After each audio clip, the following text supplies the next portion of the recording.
Hello mga Papsi, no? Ayan, meron tayo ngayong OB bar.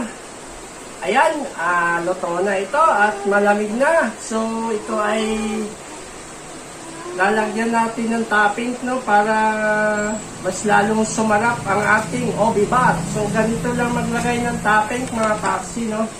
Ayan, so timplado na rin yung kanyang icing OB flavor din, no? Ayan, na liquid. So, dito natin siya isawsaw at pagugulungin natin dito sa parang anong tawag dito? Ayan, so sa dito para magiging OB bar flavor na siya.